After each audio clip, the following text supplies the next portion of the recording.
Hello students, welcome to Ayurveda. Today we are going to discuss about रस धातु. So let's get started.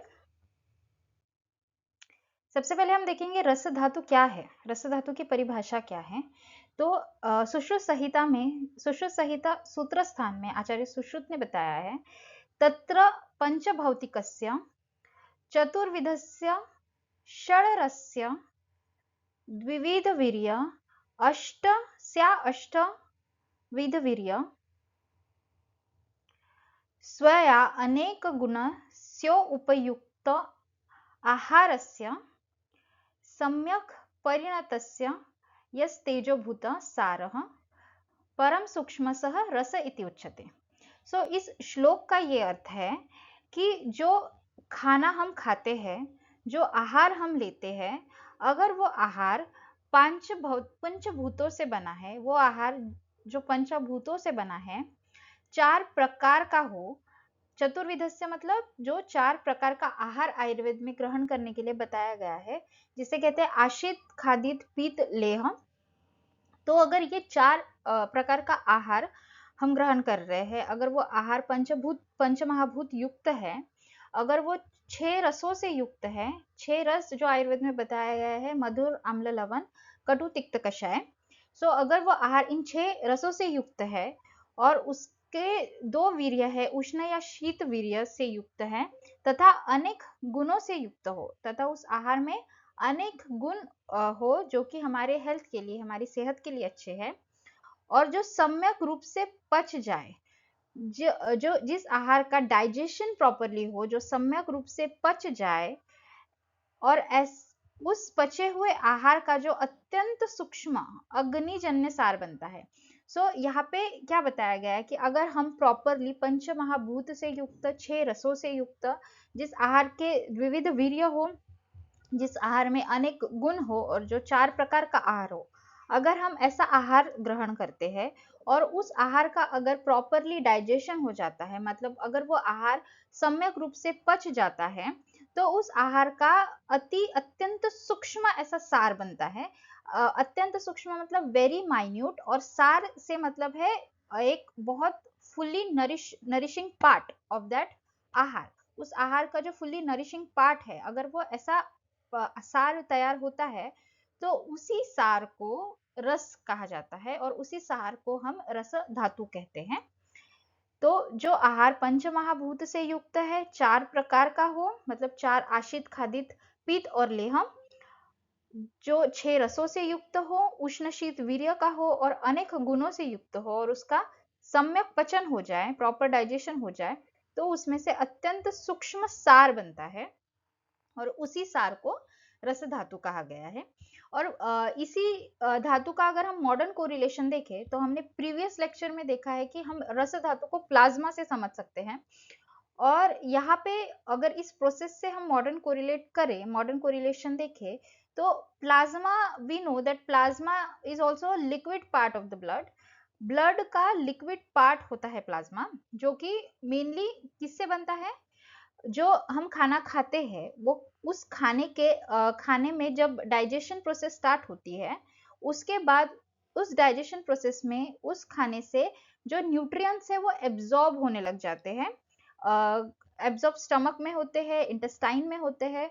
सो वो जो nutrients absorbed होते हैं, और जो बॉडी फ्लूइड्स जो उस आहार से या उस फूड से एब्जॉर्ब होते हैं, जिसमें कि वाटर होता है, ग्लूकोज होता है, अम्यूनो एसिड्स, इलेक्ट्रोलाइट्स या विटामिन, ये सारी चीजें होती है जो कि इंटेस्टाइन में एब्जॉर्ब होता है. तो ये जो न्यूट्रिएंट्स एब्जॉर्ब होते हैं, इन्हीं न्यूट्रिएंट से प्लाज्मा बनता है. जैसे कि इस श्लोक में हमने देखा कि अच्छे सम्यक रूप से पचे हुए आहार से जो सार बनता है, मतलब वही न्यूट्रिएंट पार्ट जो बनता है, उसी से रस धातु की उत्पत्ति होती है, और मॉडर्न साइंस में एब्जॉर्ब न्यूट्रिएंट से ही प्लाज्मा का फॉर्मेशन होता है. तो इस तरीके से हम रस धातु को प्लाज्मा से कोरिलेट कर सकते हैं. मूविंग ऑन, हम देखेंगे रस धातु की उत्पत्ति. तो आहार रस मतलब जो खाना हमने ग्रहण किया, जो फूड हमने ग्रहण किया, उससे जो आहार रस बनता है, उस आहार रस के ऊपर रसाग्नि की क्रिया होती है. रस अग्नि मतलब वही धात्वा अग्नि। धात्वा अग्नि क्या है ये हमने प्रीवियस लेक्चर में भी देखा। रसाग्नि अगर हम स्पेसिफिक रस धातु की अग्नि की बात करें तो वो एक मेटाबॉलिक फायर है, मेटाबॉलिक एनर्जी है जो रस धातु में प्रेजेंट होती है, और जिसे कि हम मॉडर्न कोरिलेशन से समझ सकते हैं metabolic processing of absorb nutrients. Absorb nutrients का जो मेटाबॉलिक प्रोसेसिंग होता है, जिस एनर्जी के थ्रू ये मेटाबॉलिक प्रोसेसिंग होता है, उसे ही रसाग्नि कह सकते हैं। सो रसाग्नि की क्रिया होने पर आहार रस ये दो पार्ट्स में डिवाइड हो जाता है, दोनों भाग में विभाजित हो जाता है। पहला आता है सार और दूसरा आता है किट्ट।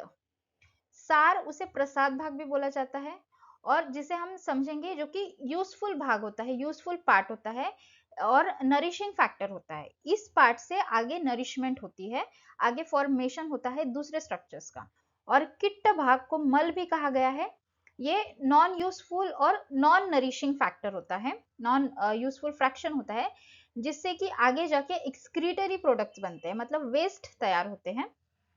सबसे पहले हम देखेंगे सार मतलब यूजफुल फैक्टर्स से, नरिशिंग फैक्टर्स से आगे किस चीज का फॉर्मेशन होता है। तो ये सार आगे जो इस सार का स्थूल पोर्शन है, मतलब बड़ा पोर्शन, इस सार के स्थूल पार्ट से रस धातु की उत्पत्ति होती है। मतलब इस सार के मोस्ट ऑफ द पार्ट से रस धातु की उत्पत्ति होगी, और सूक्ष्म मतलब रिमेनिंग छोटे पार्ट से, सूक्ष्म पार्ट से उपधातु की उत्पत्ति होगी।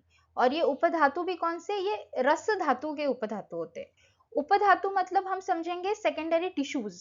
रस धातु ये प्राइमरी टिश्यू हो गया, रस ये प्राइमरी टिश्यू हो गया, और इससे जो सेकेंडरी टिश्यूज बनते हैं उसे हम उपधातु से समझेंगे।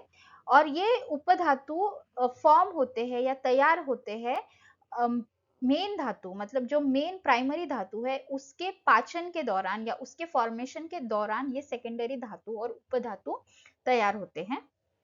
और जो रस धातु के निर्माण के वक्त जो उपधातु तैयार होते हैं, जो सार के सूक्ष्म भाग से होते हैं, वो है स्तन्य और आर्तव। स्तन्य मतलब ब्रेस्ट मिल्क और आर्तव मतलब रिप्रोडक्टरी टिश्यूज।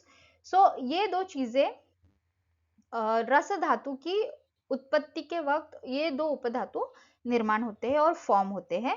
बट इन दो उपधातुओं का मेन चीज इंपॉर्टेंट ध्यान में ये रखनी है कि रस धातु से आगे और धातुओं की उत्पत्ति हो सकती है, आगे और नरिशमेंट हो सकता है, बट उपधातु से आगे किसी भी तरीके का फॉर्मेशन नहीं होता, और ये किसी भी तरीके से दूसरे धातु को नरिश नहीं करते हैं। और सूक्ष्म के एक पार्ट से उपधातु बनता है, मतलब जो सार भाग मिला है उस सार के दो पार्ट्स होते हैं। सबसे पहला स्थूल मतलब मेजर पार्ट से बनता है रस धातु, और जो रिमेनिंग सूक्ष्म पार्ट है, माइनर पार्ट है, उससे अगेन दो चीजें बनेगी। पहला हो जाएगा उपधातु उत्पत्ति, और दूसरा रक्त निर्माण अंश। हमने प्रीवियस लेक्चर में देखा कि रस से रक्त का निर्माण होता है, तो यही सूक्ष्म पार्ट में रक्त निर्माण के लिए अंश भी प्रेजेंट होते हैं। और किट्ट या मल से कफ की उत्पत्ति होती है। हमने देखा आहार रस, सबसे पहले आहार रस बनता है, फिर इस आहार रस के ऊपर रसाग्नि की क्रिया होती है, और ये आहार रस दो पार्ट में विभाजित हो जाता है। पहला सार मतलब नरिशिंग फैक्टर, और दूसरा किट्ट मतलब नॉन नरिशिंग और नॉन यूजफुल फैक्टर। सार अगेन टू पार्ट्स में डिवाइड हो जाता है, स्थूल और सूक्ष्म। स्थूल मतलब मेजर पार्ट से उत्पत्ति होती है रस धातु की, और सूक्ष्म मतलब माइनर पार्ट से उत्पत्ति होती है रस धातु के उपधातु की और रक्त निर्माण अंश की। और किट्ट या मल से उत्पत्ति होती है कफ की। मूविंग ऑन, अब हम देखेंगे रस धातु का पांच भौतिक कॉन्स्टिट्यूशन, मतलब रस धातु में कौन से पंच महाभूत प्रेजेंट होते हैं। हमने इससे पहले भी देखा है कि सर्वद्रव्यम पंचभौतिकम, मतलब सर्वद्रव्य सृष्टि में जितने भी द्रव्य है ये सारे पंच महाभूत से बने हुए हैं। तो इसी तरीके से शरीर के जो कंटेंट है वो भी पंच महाभूत से बने हुए हैं। तो रस धातु भी पंच महाभूत से बना हुआ है, पर हर एक चीज में एक किसी महाभूत का प्रीडोमिनेंस होता है, मतलब वो महाभूत ज्यादा प्रमाण में उस द्रव्य में प्रेजेंट होता है। तो वैसे ही रस धातु में आप महाभूत ये प्रेजेंट है, तथा अप्यपाम प्रधानत्वदारसम सौम्य अभिधीयते। ये श्लोक आया है सुश्रुत के सूत्र स्थान में, जिस पर डलहन की टीका है। तो इसमें आचार्य का ये कहना है कि रस महाभूत, ये रस धातु, ये पंच महाभौतिक है, पर फिर भी इसमें आप महाभूत मतलब ही जल महाभूत की प्रधानता होने के कारण ये जो रस धातु है ये सौम्य होता है। इस रस धातु का स्वभाव ये सौम्य होता है, मतलब शीतल, स्निग्ध और ये पोषक कहा जाता है। जल महाभूत की प्रधानता के कारण रस धातु ये सौम्य नेचर का होता है।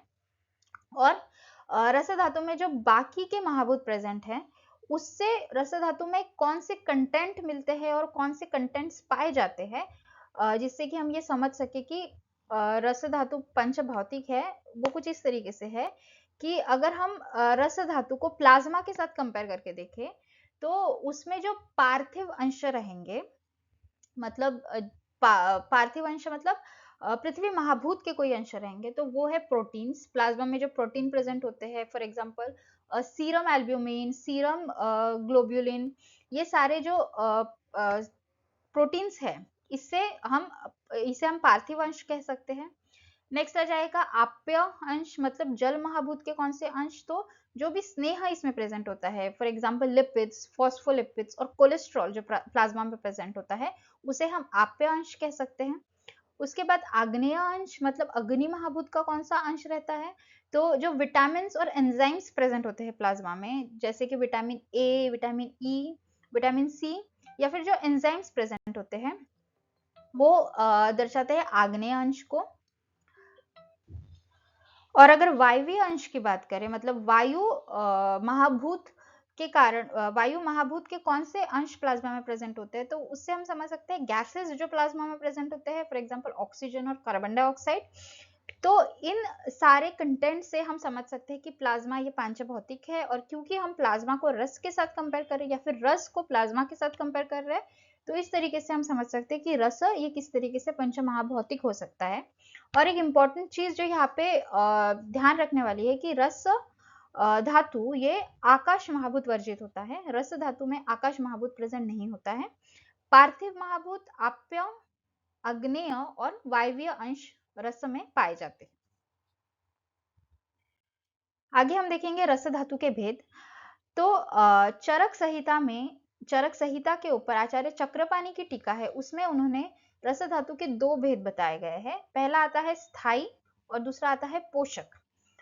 रस धातु के ये जो दो प्रकार है, स्थाई और पोषक, ये क्योंकि इन दोनों के स्थान, स्वरूप और आदि में भेद न होने के कारण, मतलब स्थायी रस धातु और पोषक रस धातु, इनके स्थान और स्वरूप एक जैसे हैं, इन दोनों में कोई डिफरेंस न होने के कारण ये दोनों प्रकार एक जैसे ही माने जाते हैं और इन दोनों को एक जैसा ही समझा जाता है। So there is no specific types of ras धातु।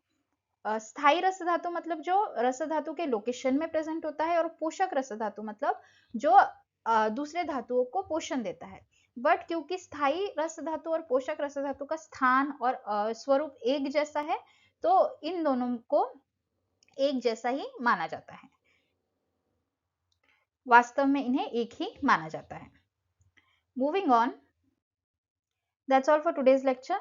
नेक्स्ट लेक्चर में हम रस धातु के रिमेनिंग पॉइंट्स देखेंगे, जैसे कि उसके स्थान और उसके फंक्शंस क्या होते हैं। Until then, keep reading and don't forget to subscribe, like and share. Thank you for watching this video.